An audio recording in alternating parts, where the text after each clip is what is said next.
Welcome to the Rebel Daydreams podcast, where we have the best queer and absurd skits in the Milky Way Galaxy, but not the Virgo Supercluster. This here is a monster interview skit show. It's based on D&D and fantasy monsters, and just move on if you don't like that. Here's a Serac, the undead wizard. Welcome to the second episode of Kill Them All, the show about being a villain. I'm a Serac, the undead wizard, here to interview another villain. This episode is kindly sponsored by Kelledex Trapworks. If you need spinning blades that come out of the walls, poison darts that trigger when a gemstone is removed from a stone dais, or even some falling rocks triggered by a tripwire, consider Kelledex services. No trap too big to big, no soul too small to steal. I myself have used Kelledex services extensively in my latest labyrinths. I can vouch for them. They offer truly fiendish designs. Listeners, we have a very special guest with us today, one with a very unique story. Most of us seek out immortality. Others have immortality thrust upon them. Please welcome to the show, the original vampire, Count Strahd Von Zarovich. I appreciate the invitation. You're looking quite handsome today in your royal burgundy, and I dare say that isn't wine in your golden goblet. But you do live in a somewhat isolated area, so not many of us will know about you. Tell us about your experience as a villain. Oh, it's a pretty standard story. Boy meets girl, girl falls in love with boy's younger brother. Boy becomes terribly insecure about the aging process. Boy ends his aging process with a dark gift from an unfathomable power. Oh, so you became immortal to get the girl? I would do anything for my Titania. Her piercing green eyes and raven black hair haunt me to this day. Ah, you're reminding me of my first love, many, many years ago. He had a thing for fire, just like I do. I think his name was Widow something? You don't remember your first love's name? It was centuries ago. Everything fades in time. I will never forget my Titania. Your love sounds doomed. You are immortal, and presumably she is not. And we all know how this goes. It's even worse than that. She died in an accident shortly after I accepted my gift. You didn't even get a measly 40 years with her. How sad. And how old are you now? I turned 742 this past 10 day. You cannot imagine how lonely it is to pine after someone for 700 years. You're still hung up on her. I'm sorry to hear that. It's truly hopeless now. Near or far, wherever she is, I believe that my heart does go on. How beautiful. Keep carrying that torch. Use it to justify everything you do. A classic conceit for a villain. I actually do not consider myself a villain. True, I kill people, but nobody who didn't deserve it. Or maybe I did it when I was bored. Oh, you find immortality boring? I think there's always something new to learn. Well, as a part of my dark bargain, I'm unable to travel. I've read every book in my library 10 times over.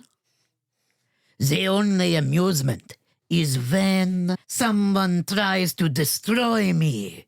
But they're also predictable.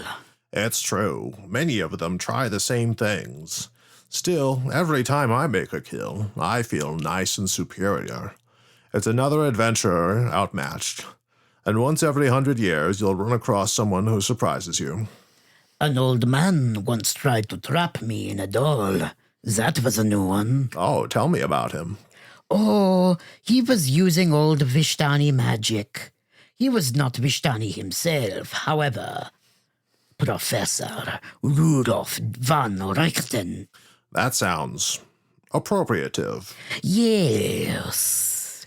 A professor coming in and using the traditions of a maligned people.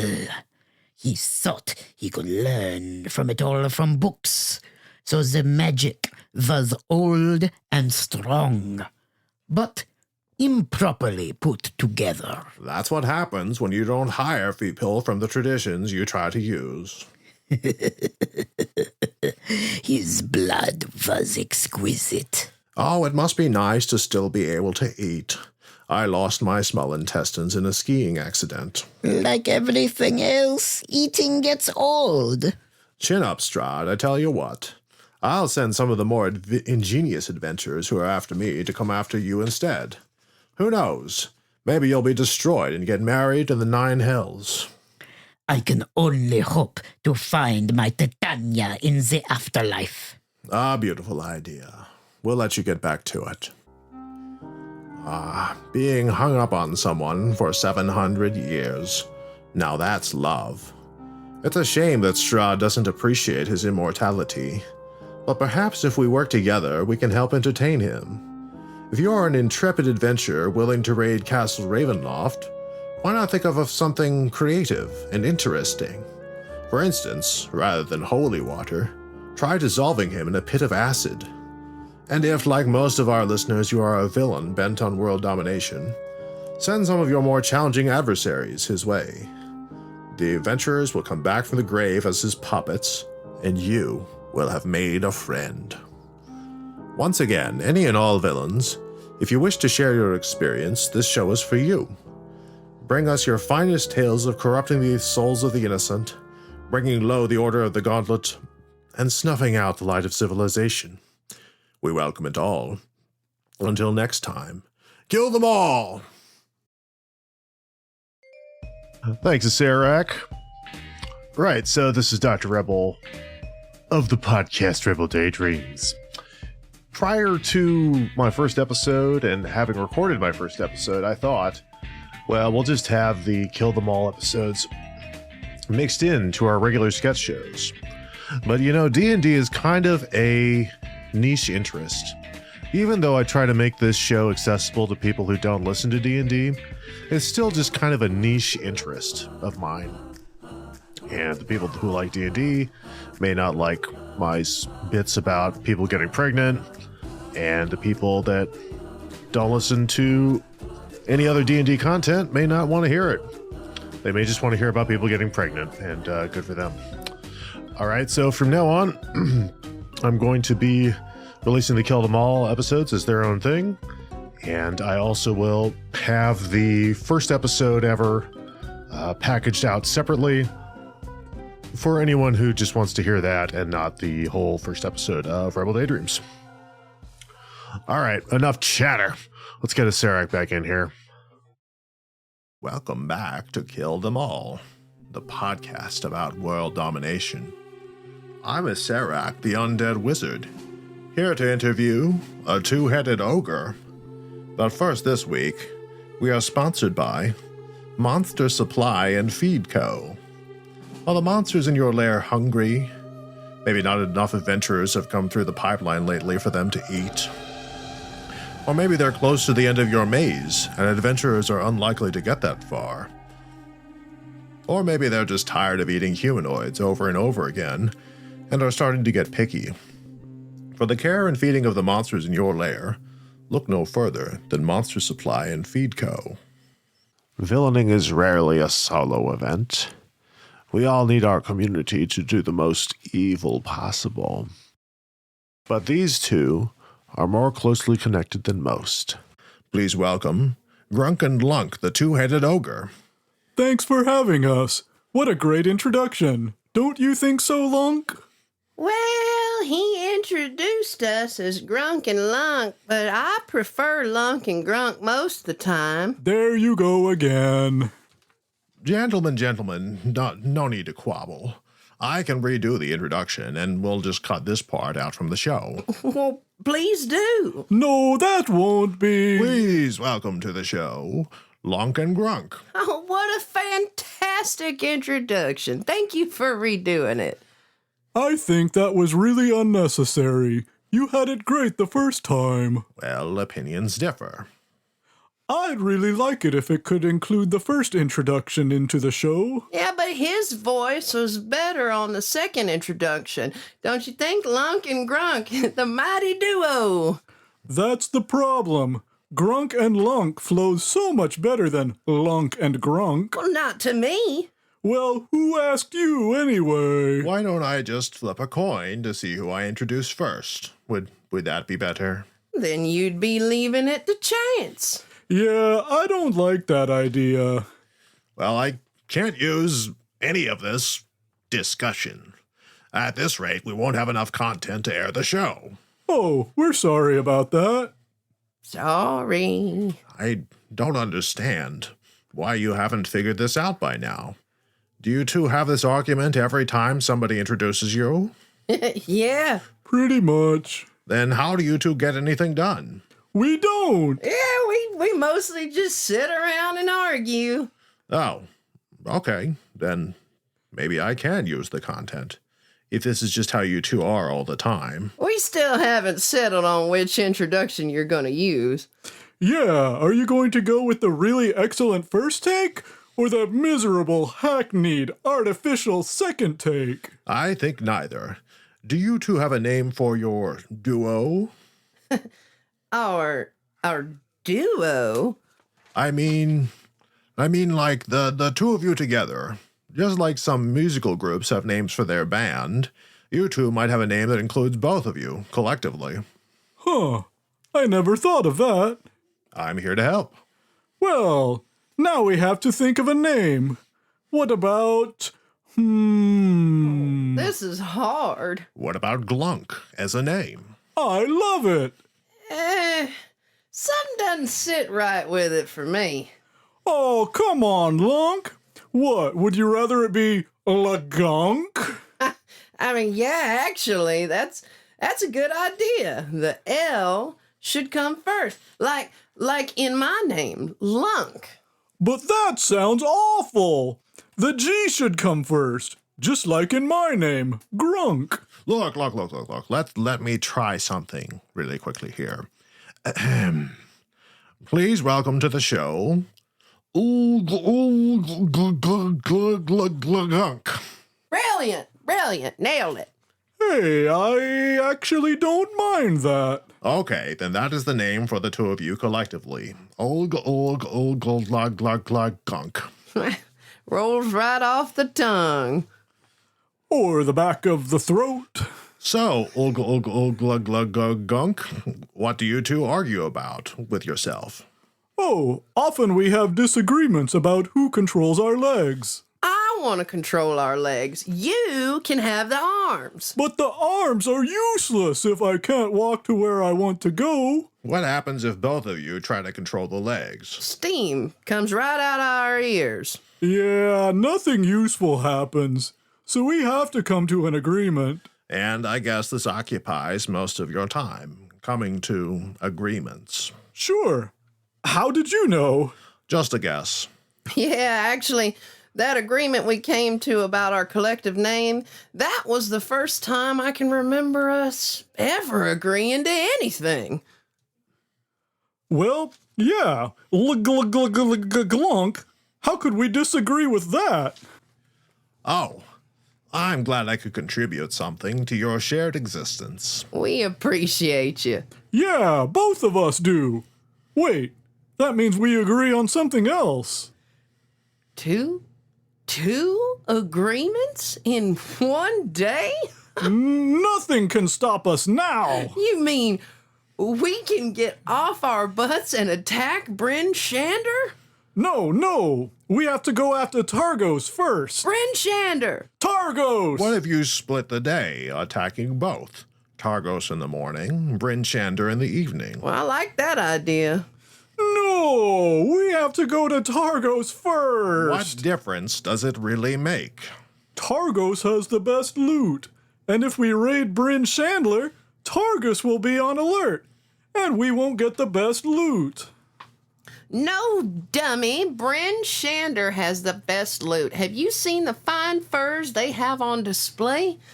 Oh, why, we could curl up into them on so many cold nights in Icewind Dale.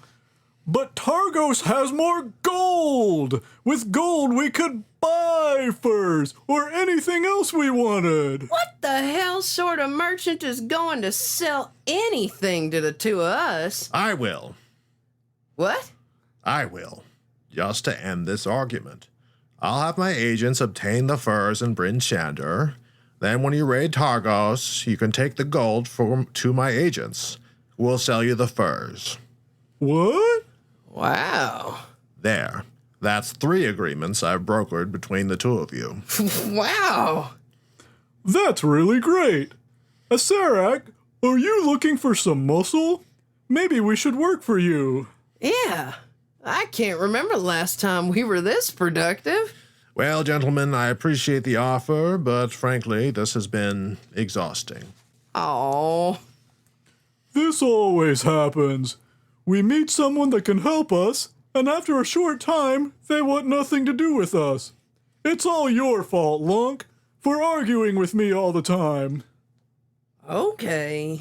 Wow, you're agreeing with me? Well, no, but I'm not arguing. But that makes me wrong, which means you're contradicting me by not contradicting me. And with that lesson in passive aggression, I must respectfully ask the two of you to leave.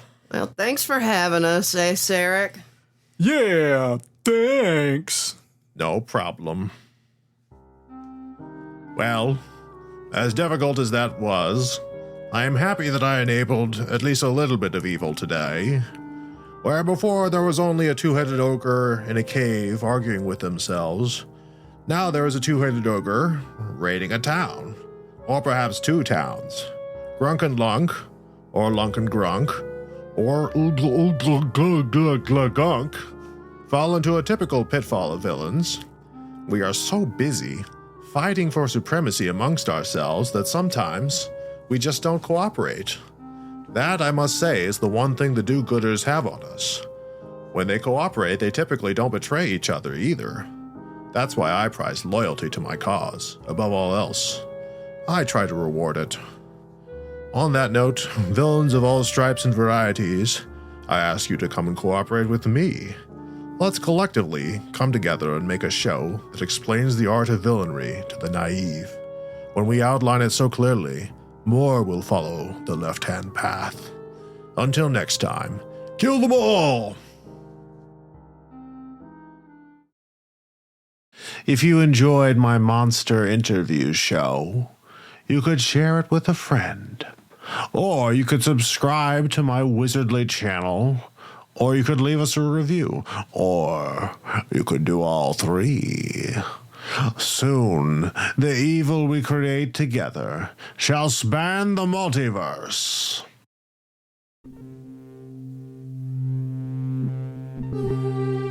Welcome back to Kill Them All. I'm Sarak, the Undead Wizard, and I have a very special guest for you today. But first, this episode is sponsored by Progressive. Get your mount insured. Get a steed, flying carpet, or magic broomstick. You can also get life insurance to fund assassins to send after whoever killed you. Enter the code Bloody Retribution to save 15% off the first year. We have a very special guest with us today. They are a beholder, a floating creature with a giant eye in a central orb. On the orb, there are several eye stalks, each with different properties. Also, there are razor-sharp teeth and a giant mouth. This is an extra special beholder, feared and respected by the denizens of Waterdeep. Here is Zusshax the Xanathar. You're welcome. This is a tremendous show, and I'm really a tremendous guest. The best people listen to this show. Oh, I appreciate your optimism and your self-aggrandizement. Those are some big words. I know the biggest words, but I use little words like big or hugely. It's good to use small words. Yes, we can ping off of each other with your small words and my big words. I can use big words, I just don't want to. I know all the best words. I'm sure. Well, Xanathar, what's it like being the #1 crime lord on the Sword Coast? Oh, it's tremendous. I'm tremendous. Every day I wake up and check on my goldfish, Ll-g-ll-g-ll. He's the best fish. Then I go and tell people what to do. They have questions for me and I answer them. I'm a real leader. Sometimes my people have dumb questions. When they do, I tell them that they're dumb. And I'm the smartest. Ah, yes, I've heard about your pet fish. How's he getting on these days? Nothing but the best for him. I feed him steak. The greatest steaks. From a far-off place. I forget exactly where they're from, but it doesn't matter. The only place that matters is Waterdeep. The point is that the steak is tremendously expensive. That's how you know it's good. And he's an incredible tank. Crystal glass walls, real coral from the bottom of the ocean, real gold in the treasure chest in the bottom. People say to me, your goldfish in its tank is so beautiful. How can you afford to keep it so nice? And I tell them it's because I'm the smartest and best pet owner and the best at business. Oh, tell us about your business endeavors. I smartly brought in a drug called skooma from a distant place. Once again, it doesn't matter where it's come from, just that it's extremely expensive to ship it here. If I wasn't already rich, I couldn't do it. Trust me. No one can but me. But it doesn't matter to me. I'm rich. Anyway, these cat people are selling it at 1/10 of the price that I sell here. People take skooma and they feel incredible. I think they feel the way I feel every day. Every tremendous day. I don't know. I've never tried it. I don't need it. Oh, aren't you curious? I'm not curious about anything because I know everything. I have it all figured out. Sell skooma, watch my fish, tell people what to do. I love my life. Good for you. Tell me, how did you become the Xanathar, the crime lord of Waterdeep? Well, before me, there was a big loser running this place. Another beholder, of course. But he had the weakest eye stalks. Puny. My eye stalks are so much bigger than his were. He tried to hit me with a disintegration ray from one of these loser eye stalks. But I hit him with a fabulous anti-magic cone. And then we started wrestling, which I'm great at. It's a little hard to wrestle when both of us are floating in the air, but I got him in a chokehold. And I started biting off his eyeballs one by one. And I was done with him. All that was left was that one wimpy eyeball. And then I fed that to my fish, Ll-g-ll-g-ll. Ah, beholder meat. Quite a delicacy, I'm told. Not my meat. Nobody listening better think of eating my giant meat stalks. They are not shish kebabs. Don't even think about it. Oh, I wasn't trying to imply that. I'm personally not able to eat. No problem. You're a good guy. What are your plans for the future? I always have a plan. Right now, the plan is to kick out the Zentarims in Waterdeep. They call themselves the Black Network. Sounds like thugs to me. Oh, that's brilliant. Thanks. If I wasn't a crime lord, I'd be a comedian. I tell a joke and everyone laughs.